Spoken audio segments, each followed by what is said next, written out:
Sveicināti visiem atpakaļ. Ceru, bija iespēja mazliet atvilkt elpu.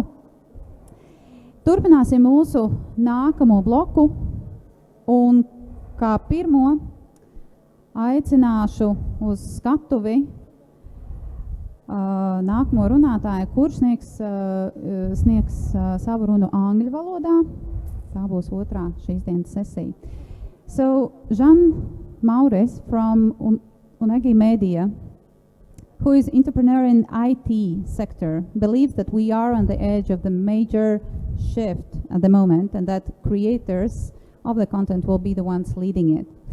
So, welcome. Stage is all yours. Thank you. Hello. Hi, everyone. You guys, you can't imagine how cool it is to be here. It's so amazing. I have been on the stage for 1.5 years, and that's basically what I do.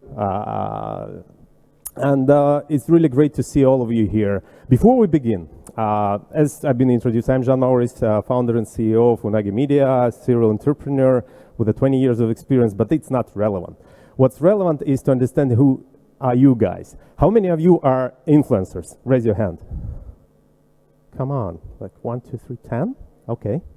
And how many of you are kind of here to meet influencers, to talk to influencers? Okay, guys, talk to each other, right? So, okay, nice. Another poll, social poll, is who hates the word influencer? Raise your hand. Not that many. Not that many. Okay, maybe you don't hate it, right? You just don't like it. Okay. Anyway. Today's topic is with a pretty bold statement that content is dead and long live the creators. And I would like to start this topic, this presentation from with a personal story from my life, because I believe that my clicker isn't working. Well, that's what I believe in. Guys? Okay.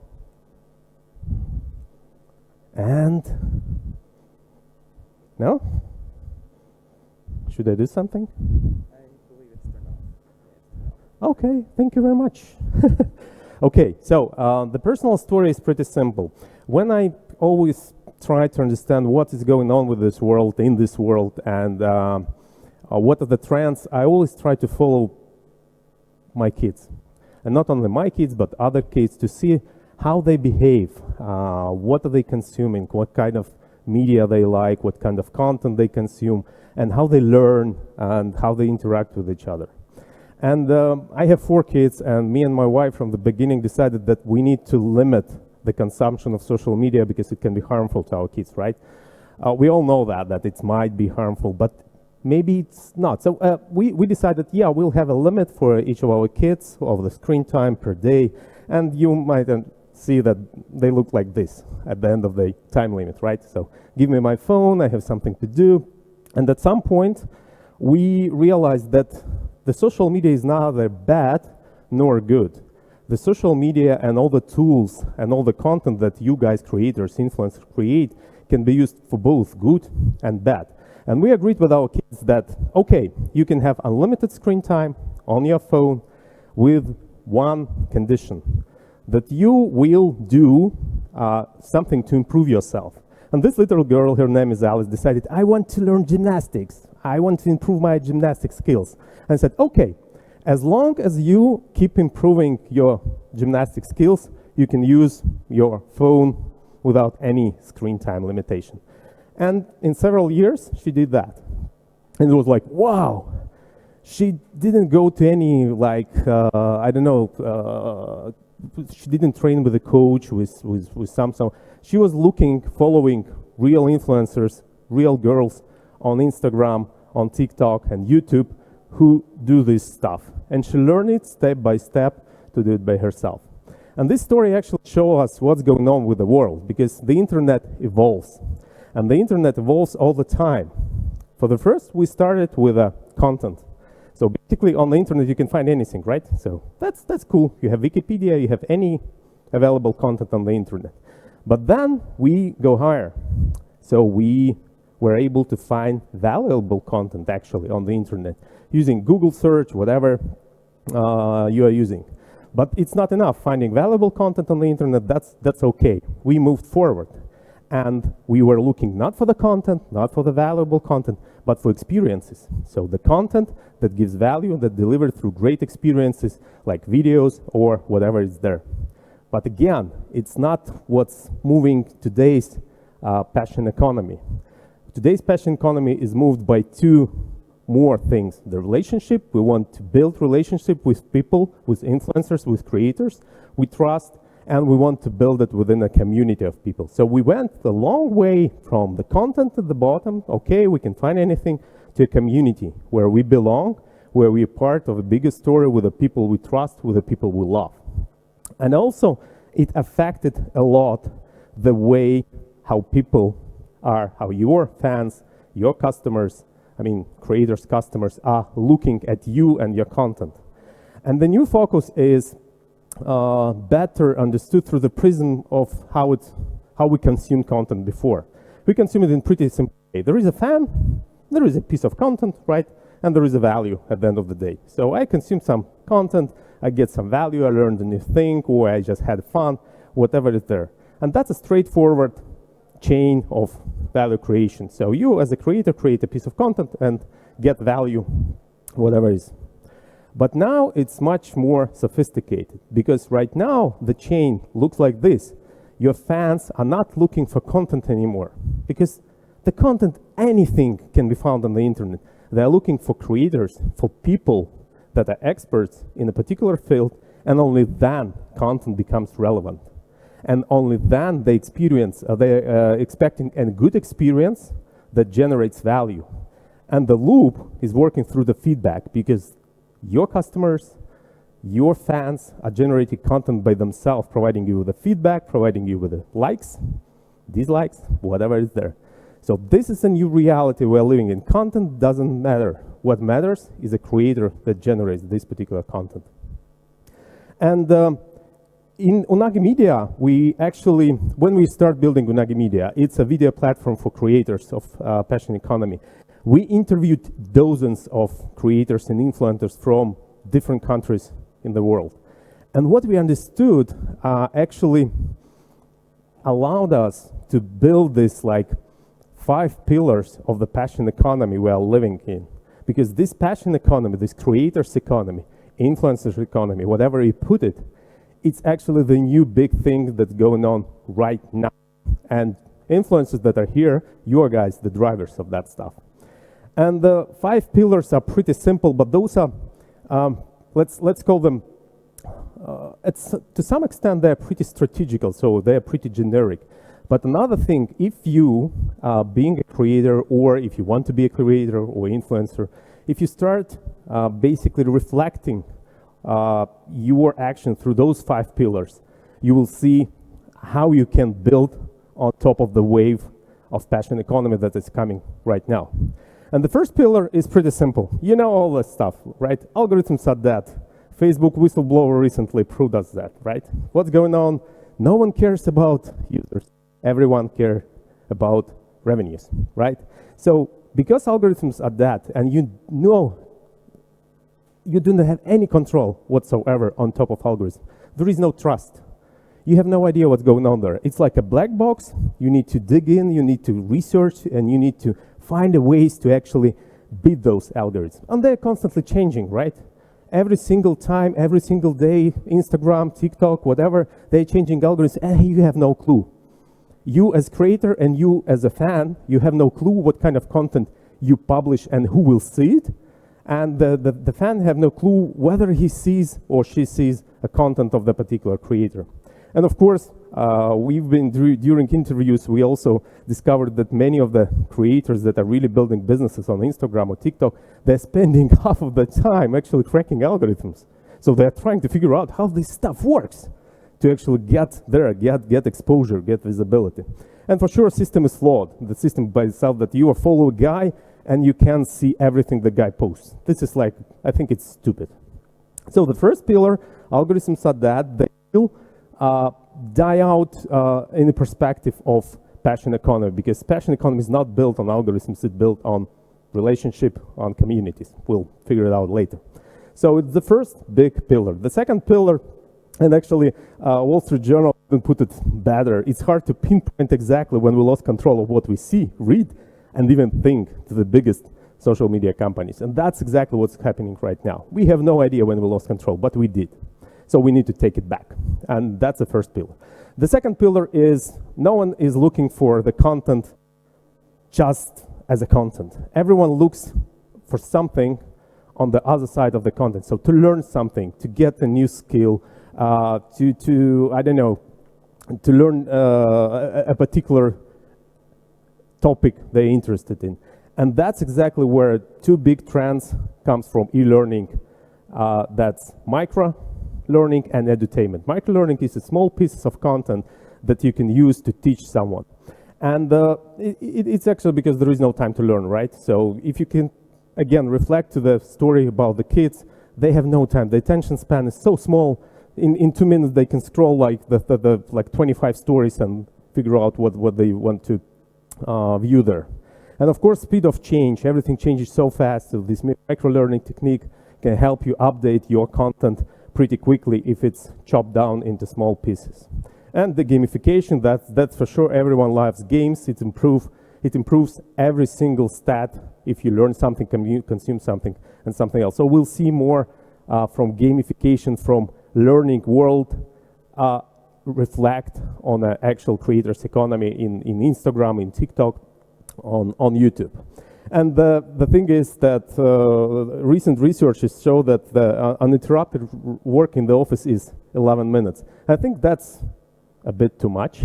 I believe it's below 10 minutes of uninterrupted work, but it's about work. Imagine how we switched our attention when we are not at work, when we are not like forced to sit there and work, do some boring stuff.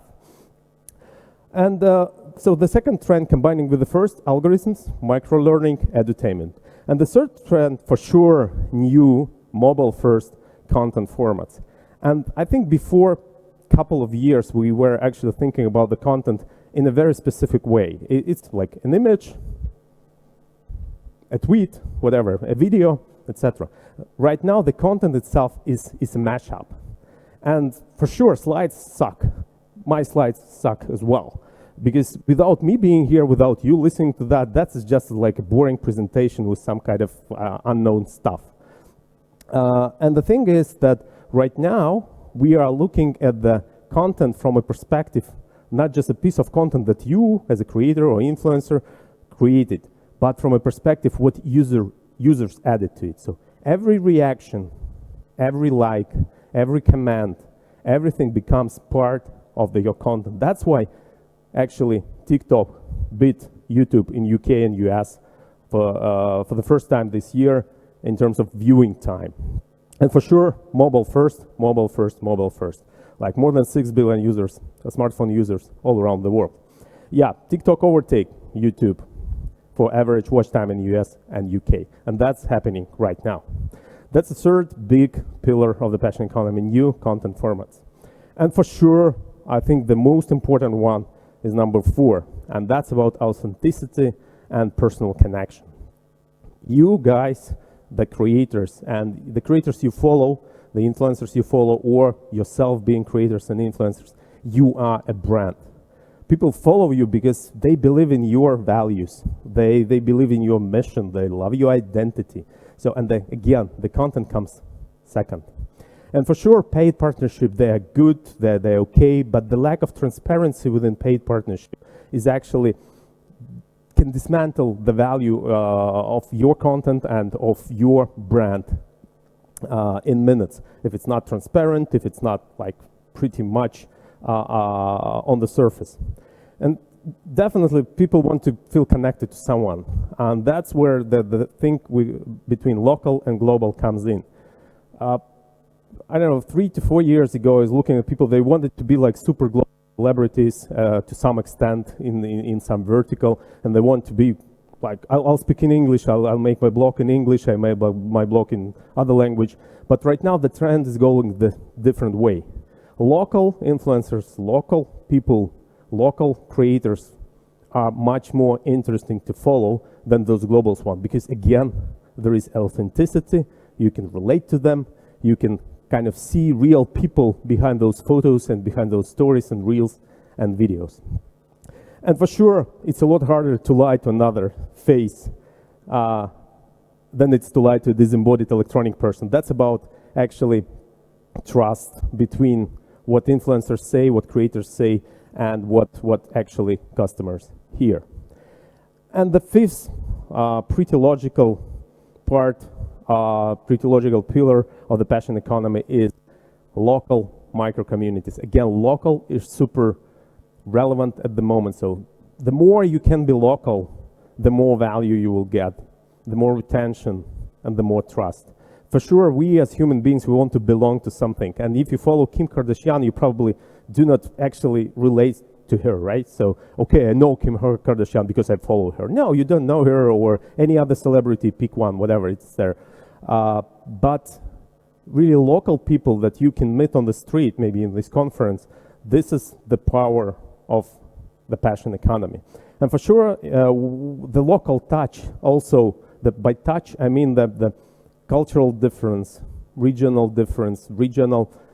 things that happens in Latvia, for example, Estonia or Lithuania. They differs from each region. So this local cuisine is very important here. And for sure, when you are part of community, you can learn from other peers. So it's good for creators. You do not need to create a lot of content, right? You can like just make the ball rolling and it will keep rolling with peer-to-peer communication.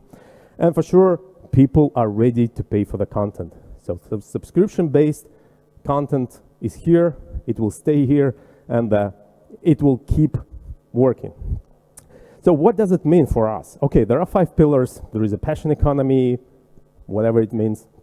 How do we actually put it to work?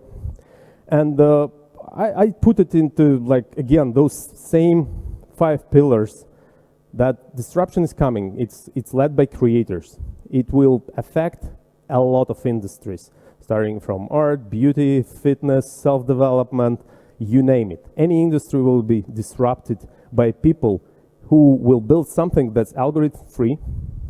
They will use micro-learning and edutainment techniques that will facilitate mobile-first, rich, mashup content formats that will be built around a particular person authenticity, a local person authenticity, and delivered via community-focused experience.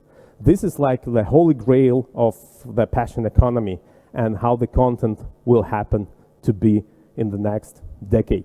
At least we believe so after dozens of interviews with creators all around the world. And actually, what does it mean? It means that there is now it's the actual time to shift our focus to things you own as creator, as an influencer. Because again, the old way, that's not an old way, guys. I do not blame anyone for having paid partnerships, that's okay. But I'm talking here that this marketing part, that's a bigger, right now, the huge part of your daily content creation. It's free, you create a lot of free content to basically build your audience, and that's okay, that's right, that's why people trust you. Then there is a paid partnership. I think you talked a lot about that, about taxation, about everything. But that paid partnership varies from content creator to content creator. But all those both parts, you have no control over. Because you just don't control how many paid partnerships you might get, because you do not control the algorithms on how your content will be delivered. All you can control is the paid content, the content that you own, the content that you get paid for, content basically that belongs to you. And that's an unsustainable way. The way that is okay, but you probably will need to keep pushing, to keep working to actually sustain this, even like revenue flow or whatever you have there. But there is another way, and another way is pretty different. When we switch our focus from marketing content, it should be there, it should be good, for sure, but we make a lot of more deep, with much more value, paid content available for your subscribers, your fans, on any platform of your choice. And then you can spice it up with, as a cherry on top with paid partnership in any way you like. So this is sustainable way where you own majority of what's going on with your business, where you own majority of what's going on with your audience and your content. You do not kind of own that small part that you do not control. And if you put it into, I want to have like at least 5 minutes of questions with you guys. I hope you'll have some. When we talk about passion economy, as I mentioned, it's actually disrupting all the industries. We can talk later about what kind of industries are getting disrupted, but those are tens of billions worth industries get disrupted by people like you guys sitting behind the screens, using their phones to shoot great videos and talk about stuff they love. They build huge audiences, they make money, but the most interesting story, the size of this passion economy is right now unknown. And you guys, and I hope some of you are already doing that, you can be really drivers of this new wave of change to disrupt whatever industry is there. And for sure, I would like to talk to you guys. Me and my co-founder Kristaps, we are here today, hopefully maybe tomorrow. And any questions you might have, let's have a discussion. I would like to hear your opinion about pillars, about anything, about passion economy creators, whatever is there. Let's have a discussion. We have 4 minutes left. So thank you. Thank you, John. Are there any questions? Yes, I see one. Do we have a microphone as well? I'll go there. Where was the hand? Oh, here you go. You can ask questions in Latvian, Russian, whatever. I don't care. Okay, I'm gonna ask them in English. Sure, no problem. So, for example, you said about the global influencers and that you should be local because that's the winning community, right? But for example, if you are a global influencer, should you switch to being local? And how easy would the switch be? Because your majority of your following is in English, and all of a sudden you have to switch to local, which would be, for example, Latvian. Like, how would you do this transition? Because your following is already. Yeah, I wouldn't do any transition. Why won't you switch from something that you build global? Well, I think the quick answer to that, there is no quick answer. We need to dive into a particular example to actually analyze that. But the quick answer is I would create another account being local. So this is it. If you have a global audience and you, for example, speak in English or whatever language and you have an audience, but you want to build something in Latvia, you should start speaking Latvian. You should start maybe relating to some values that are kind of common for Latvia. But it's not like switching one account and killing the popular account for global and then switching. Sell this account. I think it's possible. But what would you say if I would want to combine them? Like if I would include both languages or just that's a tricky community. question. From my perspective, combining languages in one account it's almost impossible.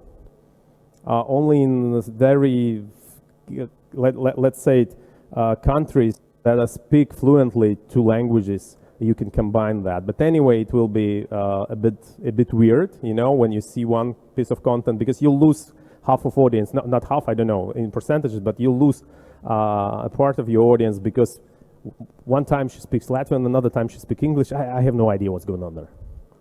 Okay, thank you. Thank you. Don't be shy, guys. More questions? No, that's Latvia. Here it is. We have one. We all have a lot of questions, deep inside. Yeah, but... Well, I have a question. If you say that you should... I am a local influencer. But I have always had this dream, that if I would have international account, then maybe I would have a lot bigger possibilities and bigger community. Because if I have some very specific niche that I talk about, it's actually very hard maybe to get followers that are actually ready to pay for paid content. And it would be easier if my community would be bigger than the paid, I get the question. I think about this from another perspective. Think about this from a perspective how easy it will be for you to build a global niche community in a particular global. I mean, where the competition is so huge. So in English language, if you talk global, in English language, the competition is like enormous. That's huge. And how hard it is to build this in Latvia. And the outcome of this and that will be the same in terms of, but the investment will be totally different. Because the engagement in a big community will dramatically decline. The engagement in small community will only keep growing. That's the idea of a community. There is a size of community when the community feels connected. It's about like 2,000 or 3,000 people. The community of 2,000 or 3,000 people can have this like personal connection. If it's more, if it's 10,000 people, there is no personal connection, so there is no relation, so it's not sustainable in the long run. So my advice would be, it's not financial advice, but anyway, my advice would be try to focus on a market that's not that saturated in terms of competition. And I think Latvia is a perfect case in this story. Yep. Hi, how do you think, one question, is UNAGI already running? You can visit unagi.media. We are, you can ask for an invite. We'll be running probably late November. Okay, thanks. So we are almost there.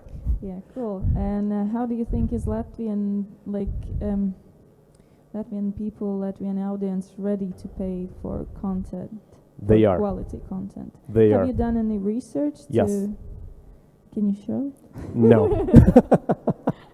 I mean, we can have a discussion, but as I mentioned, we have had a lot of interviews with influencers, also within Latvia. And we actually understand that every single one of them is actually making money right now, more or less, whatever. But they're making money because people are paying for that. And I see it on every single. So my coach that I started to train with, he started as a like face-to-face training in the gym.